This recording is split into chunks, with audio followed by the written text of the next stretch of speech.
Hey, everybody. Thank you so much for joining us for yet another great interview in our 2022 virtual Business Connections Summit.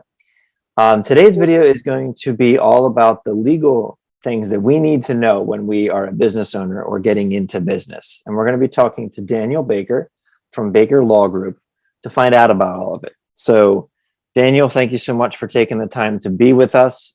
Please tell us who you are, what you do, and a little bit like as an introduction to, when it comes to the legal side of things for a business, what can we expect that we need to be on top of? Okay, thank you, Bill.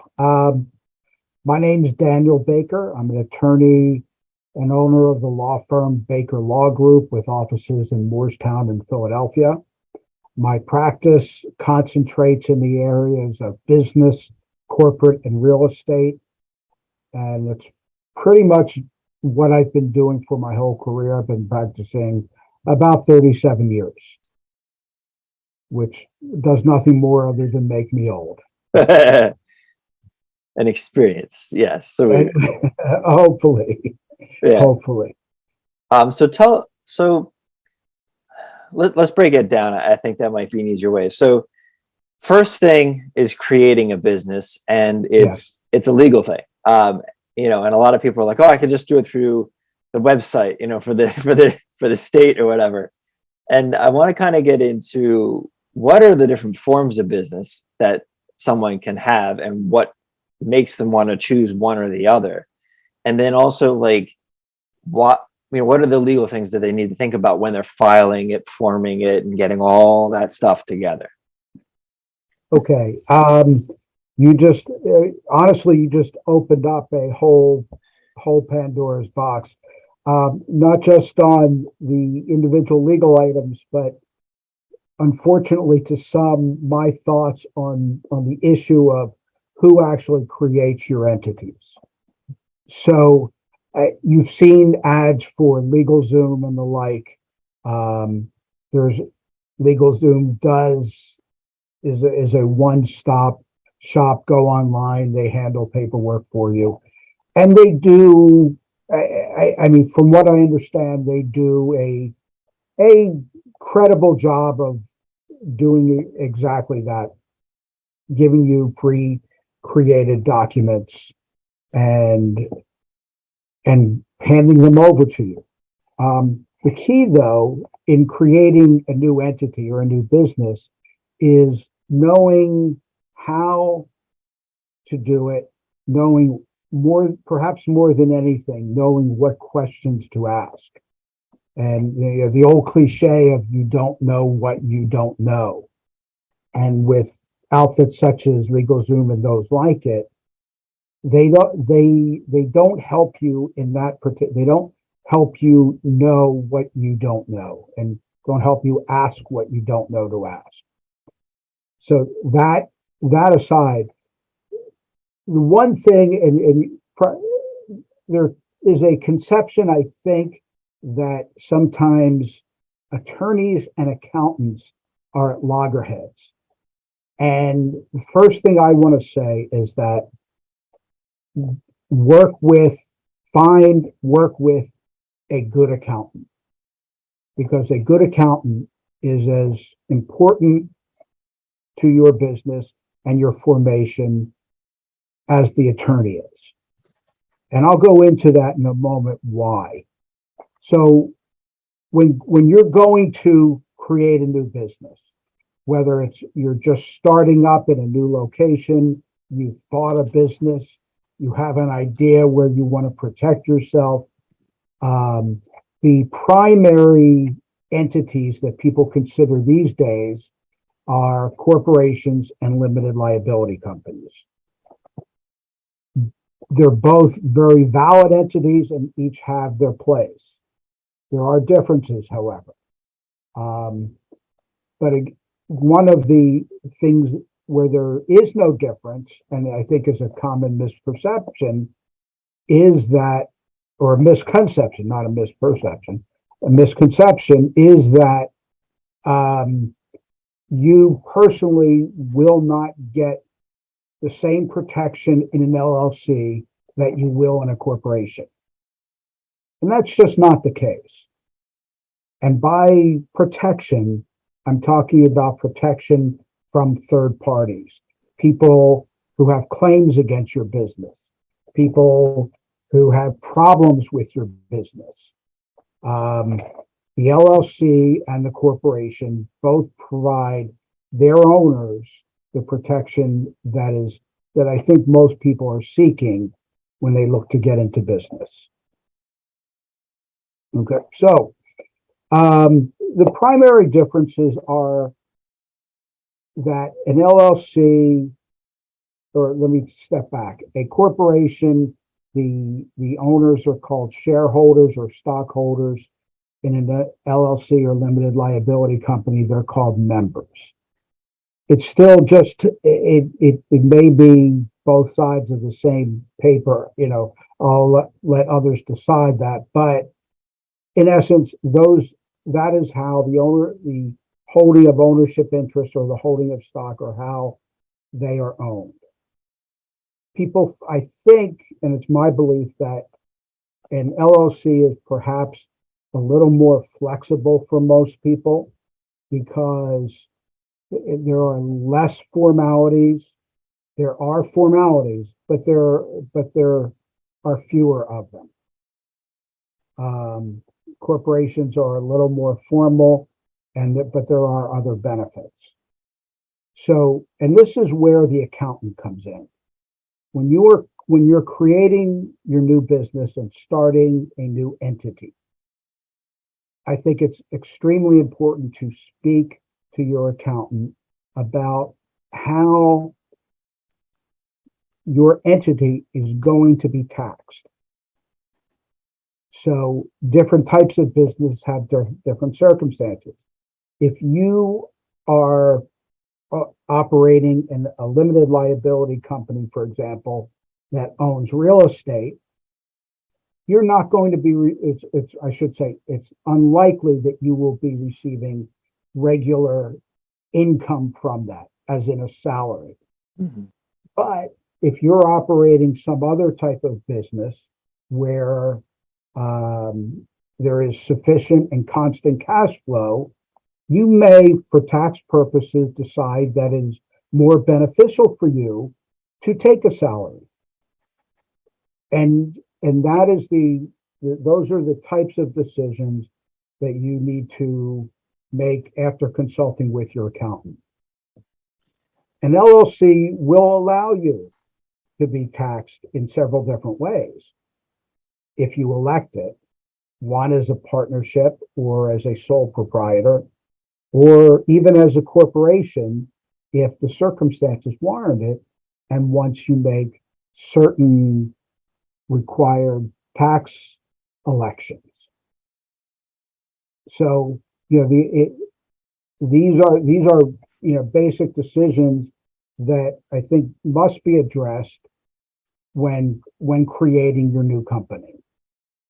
Awesome. And that really kind of broke it down very nicely with, the process who you need to consult with and what can help you make those decisions with, what kind of company you're building. And I think that's one key thing that a lot of people don't necessarily think about. They're like, I'm a company, I'm an LLC. They don't really think about like, wait, no, I'm a storefront. I have constant money coming in. This is different than, like you said, as a real estate investor where your cash isn't usually coming in consistently unless you have rentals, and it's more of, influx. So, having that consideration is definitely important. I think what I want to kind of touch on a little bit now is, when it comes to forming our business, what are some documents that we need to put in? Because I know that if you go online, a lot of times it's just boom, boom, and you get a EIN and a certification. But when you're trying to apply for lending, for example, or all sorts of other things, they're going to ask for all these other documents. So, what are some key documents that we need to have together when we form a company? Okay. And I promise you, I could drone on for hours on this. And if you think I'm dry now. Well, we can talk on some key ones that we need to have. No, I know. So the whether it's a corporation or limited liability company, it is started by filing either a certificate of formation for an LLC or a, or articles of incorporation for a corporation. They're filed with the state. In our case, the state of New Jersey, but every state has an office which addresses that. Most filings are now done online. So yes, you can go online and create your entity. You find a name that is satisfactory and not taken or confused with any other entity, and you go on and form it. From there, there are several things that you must do. You must obtain a tax ID number or employer ID number through the IRS, which is separate from the state. If your entity contains more than one member, you should have an operating agreement. And an operating agreement in an LLC is the equivalent of bylaws or a shareholders agreement in a corporation. It governs the rights between and among the members. It sets forth how the LLC is to be taxed. It sets forth voting rights, succession rights, how one gets in or out of the LLC or sells interests in it. It covers a lot of things and really does require proper attention, and not just the signing of a pro forma document that is pulled off the internet. So that is necessary. And the same with a corporation, where there should be bylaws. And if there's more than one shareholder, there should be some form of a shareholder and buy-sell agreement. In either case, and this again is referring to New Jersey, you should register the entity for employment purposes, even if you're not going to have employees. And you'll find that, and it's an easy thing to overlook, and you'll find that even if you don't have employees, there's going to be a time when you need that. And I'll give you a perfect example. If you're a real estate entity and you go to sell a property, and as part of that, the buyer of your property seeks clearance from the bulk sale unit of the state of New Jersey, the state of New Jersey will not clear it, the sale for bulk sale purposes, if you have not registered for employment purposes, even if you don't have employees. So I think it's often overlooked, very easy to forget, but it's another must. Absolutely. And I think that one of the key things that everyone needs to remember when they're forming their company is that, like, this is the beginning of protecting yourself, and making sure that you're in the legal capacity with wherever you are, whatever state, whatever country, really, because one of those slopes, like you just said, you're going to sell 10, 15 properties at once, which is a bulk sale, and you might not be able to close the deal.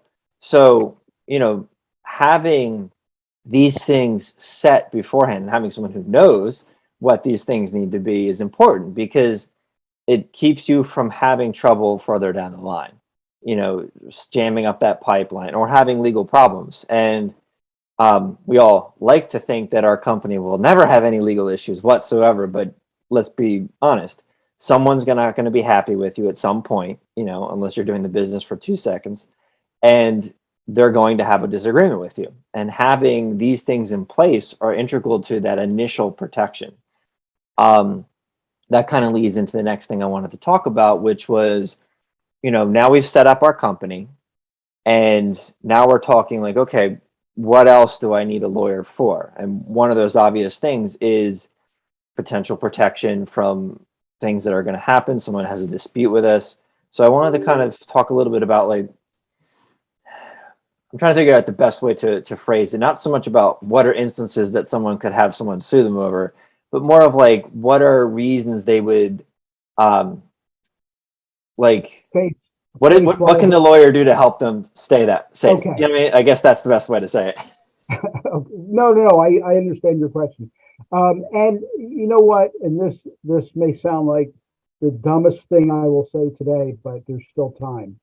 Um, and that is one of the ways to protect yourself is to do things right.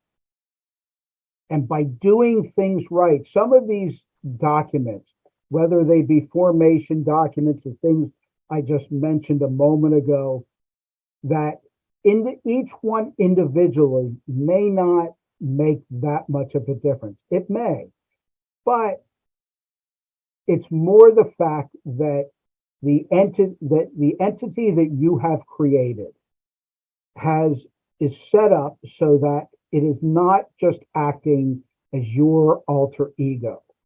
It is a separate entity, a separate person in the eyes of the law. That right there, these various things which we have put in place will show kind of the body of it's just showing that there is something, that there's a there. There's something there, and it's not just you acting through the false protection, perhaps, of an LLC. So that having been said, we've touched on some other documents in the formation. Here are the things that you're going to need as you go along. If you have employees, do you have an employee handbook? Are you going to need employment contracts? And as part of those, think about whether you need or faced with the issue of non-compete or non-disclosure agreements. Whether for your employees, in the event they should leave, or whether employees that you're contemplating hiring are the subject of a non-compete agreement, which you need to ask about, or else you face not just your employee, but you face potential liability if sued by their former company. You should have contracts in place, whether you're selling goods, selling services, whatever it may be, whether it's something where there are consumer regulations such as home improvement contracts or other things, you should have some form of contract or notice or disclosures in place for your protection and for your customer or client's protection. They're necessary, and it's one more brick in this foundation that you've created to show that there is an actual entity there, and you're just not flying from the seat of your pants. Absolutely. And then, there's a billion other examples of things too. So if you're in real estate investing, you're going to need leases. If you're in professional services, like you mentioned, you're going to need contracts for that. And as you move forward as a company and you're growing and going into new areas, so let's say you're exploring a new vertical for your business, it's always good to go to a lawyer and say, hey, I'm going to get into this new area. I'm getting into flipping. What are my legal liabilities? I'm getting into offering a service where I'm even just selling videos. What potentially could happen? Oh, well, someone used that information and they hurt themselves. I mean, like, there's all sorts of things that can happen. So having someone there that you can go to and ask about, what are these legal ramifications I might run into is very important. And And you know what? Let me interject this, if I may. go ahead. People always ask, what can I do to protect myself from getting sued? Well, to some extent, you can't. As we've seen, anybody can sue anybody for anything. But what you protect yourself against is, in the event someone does, that it's not going to cause you the problems or have you face loss had you not done these things. If they sue you, you've got everything lined up. You've got all the things to show that your LLC or corporation is not you, and that you are not your LLC or corporation. Absolutely, and keeping those things separate. So I think that's kind of another step I want to take, that we, now that we've kind of talked about some of the things that could pop up as you move forward. How do we make sure that we are separate besides the documents? So you're like, what are things that we should be having as best practices, best things to follow, best things to keep track of for records in case we do have something come up? What are some of those things that we should be doing? Well, first thing is sign your documents properly.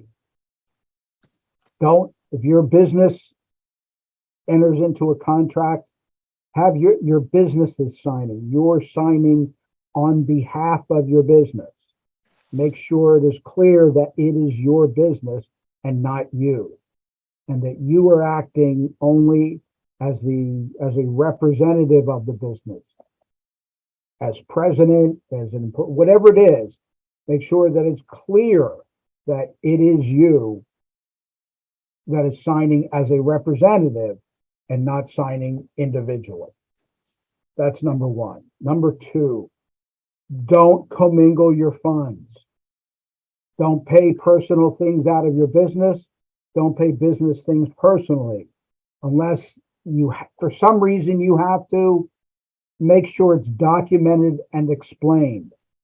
You lend the company business, make sure it's documented. Prepare a short promissory note.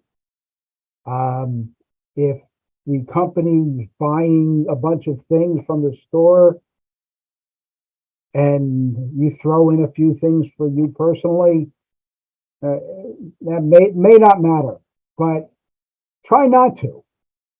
It's tempting, but try not to. Things like that. As you go to the cash register, pull out 2 credit cards, one yours, one the business's. Things like that. Make sure on your business cards and letterhead and other things that it says what you are, that it says you are a limited liability company or a corporation or whatever you are. Make sure it says that. Violation or your failure to do that is potentially a consumer fraud violation on things that are subject to consumer fraud laws. It's real simple, and so even it's so simple for someone to call up their graphic designer and say, "Hey, make some cards up for me," but let me see them first. Yeah, exactly. And I know this is going to drive people crazy. Let your lawyer see it first. Please. I promise you, I'm not going to charge you for that, which I think is what most people are afraid of. I don't want my lawyer charging me for this or that. Just send me the card. Let me see it. Takes 2 seconds. Please do it. Mm-hmm. Absolutely.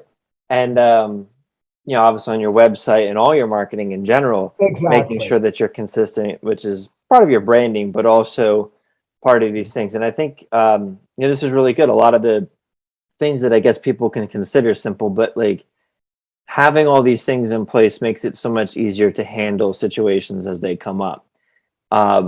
Whether it just simply be the way that you're dealing with the legal side of your business, or God forbid someone sues you, if it can go through the proper channels and maybe just be completely taken care of. Like they're arguing about this particular thing, but you already have it set up and it's really a non-issue because it can be simply said, look, everything's filed. He was very clear in his contract. Everything is exactly like they said. I'm sorry you're unhappy, but legally there's nothing you can do. And then they can go on Facebook and complain about you and all that, but at least they can. Right. And you know what? And here's one of the things that I tell all my clients. At some point, they're going to face an issue, someone unhappy. And at that point, there's a difference between a legal decision and a business decision. I have clients come to me and say, what should I do here? Well, here's what I'm going to tell them is, here's what happens if you do this, and here's what happens if you do that. But you're the one operating the business. You're the one who's going to feel the dollars and cents impact of it. Having that, now you have that knowledge, you decide which one is worth it more. Absolutely. And, you know, yet another benefit of having a lawyer available that you've been working with, informing everything, like they intimately know your business already.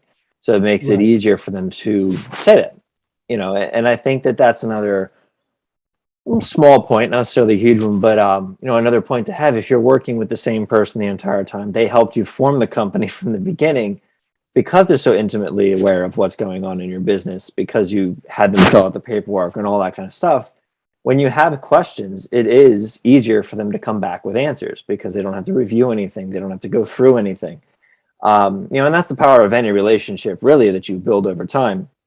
But, you know, from a legal standpoint, like you were saying before, people are like, oh, lawyers are going to charge me. But like, if you have that in mind, keep with the same person because now it's that much faster, that much quicker, less time they're charging, you know, so it really makes sense in that instance as well.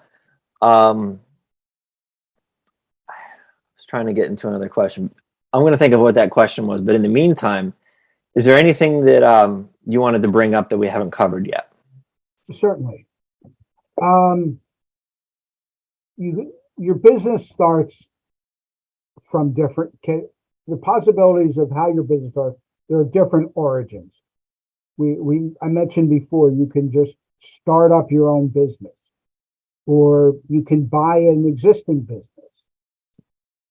When you buy an existing business, whether it's an independent business or even a franchise, make sure, again, that you have proper contracts in place.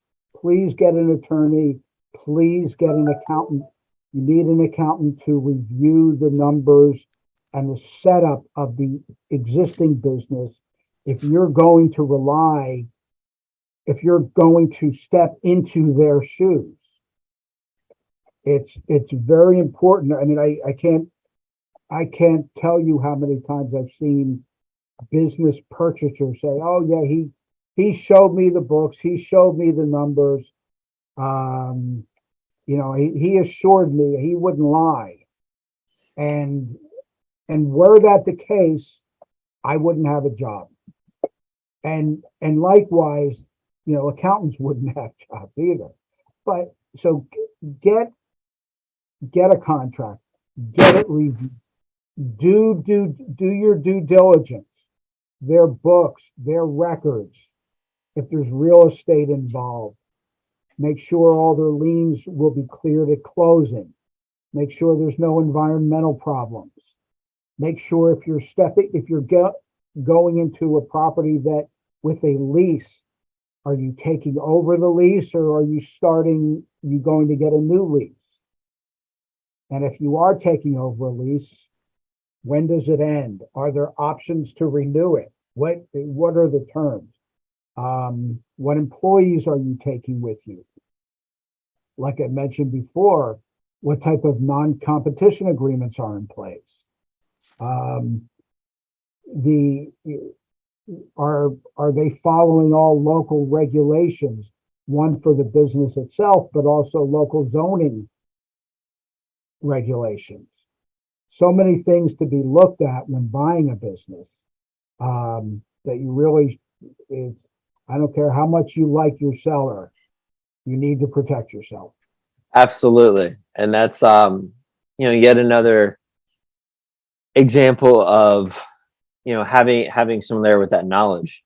Um, I don't remember for the life of me what that question was, but I think we kind of covered it. But before we kind of get into some actionable steps for someone who's either getting into business or someone who is in their business but never really had a lawyer, is there anything else you think we should talk about? Well, I mean, I think we've covered the things generally. I would throw out a couple other things. All of everything that we've talked about applies to nonprofits as well. If you're going to operate a nonprofit, it is still a corporation. You're going to be creating a nonprofit corporation. Nonprofit refers to how it is taxed, not whether or not there's any money involved.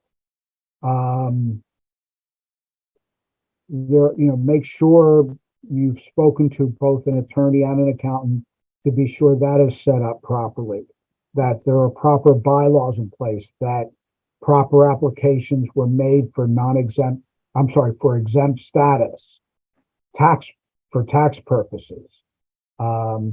Make sure you have your bylaws done, that they contemplate proper boards of directors or advisory boards if necessary. Mm-hmm. And just like the other types of entities, that they have proper contracts in place. Absolutely.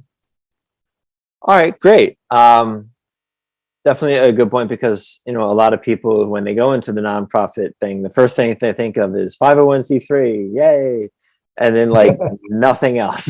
Like that's the only thing that comes to mind. I volunteer quite a bit, and a lot of them are always talking about the 501c3 status, but I know there are a couple other statuses they can get. Yes. And then also, like, it's all about that. And they think for some reason, just because they have that status, people are going to donate to them more. And like, yes, there's tax benefits, but you're also a small nonprofit. It's unlikely a big company is going to donate to you right now. Yeah. So, it's good to understand that, the process, what the process is and stuff. Certainly. And I mean, certainly there are, along those lines, I mean, there are as many marketing issues as there are legal issues. There are, many other types of issues that aren't driven by the legal decisions, but just like anyone else, I mean, you open your door, that doesn't mean anybody's going to come in. Mm-hmm. And that's not a legal issue. That's that's a straight business issue. That's a marketing issue. Yeah. And being able to, understand the difference. Definitely. All right. So what are some actionable steps that, based on everything that we talked about, that people should take if they're, let's say if they're either starting their company or if they have never consulted a lawyer before? In those two situations, what are some first steps they should take? Well, I mean, when they obviously choosing a lawyer is important. However you get to the lawyer, whether it be by a referral, whether it be by advertisement, whether it be because they're your neighbor or you happen to meet them in the grocery store, whatever it is, obviously be sure that the lawyer is competent in his or her area. I mean, I will tell you that in 37 years, the next matrimonial case I handle will be my first. So it's foreign to me. Mm-hmm. Just like, I wouldn't expect a personal injury attorney to be able to do what I do, and vice versa. So Mm-hmm. make sure your lawyer is competent. Discuss fees. You should get a fee agreement up front outlining how the attorney expects to be paid and how you're going to be billed. And whether it's hourly, whether it's a flat fee for a whole transaction. I think all of those are important. So Definitely. Awesome. All right. And then for, yeah, no, that's really good. Any last things that you want to say before we kind of finish up um on anything again, that we either? yeah, well, you know what? Again, I'm gonna speak from my experience. And I've been part of this community a long time. And because of that, it's like any other profession. I hope that my clients come to me I hope that they feel comfortable, that they feel comfortable calling and asking questions, that they can do so because it's not a burden to them. And, without the fear that, oh my God, if I pick up the phone, the clock is ticking. I mean, I'd like to think that most attorneys are a little better than that. There's some aren't, but I like to think that they are. But please don't run from them, and get them involved. And assuming they deserve it, trust them. Absolutely. Well, thank you so much, Daniel. I really appreciate your time today. I really do think that we unpacked a lot for people in what they should expect getting into a business when it comes to the legal side of things. And I will see everybody here at the networking event tonight, and we'll talk to you soon.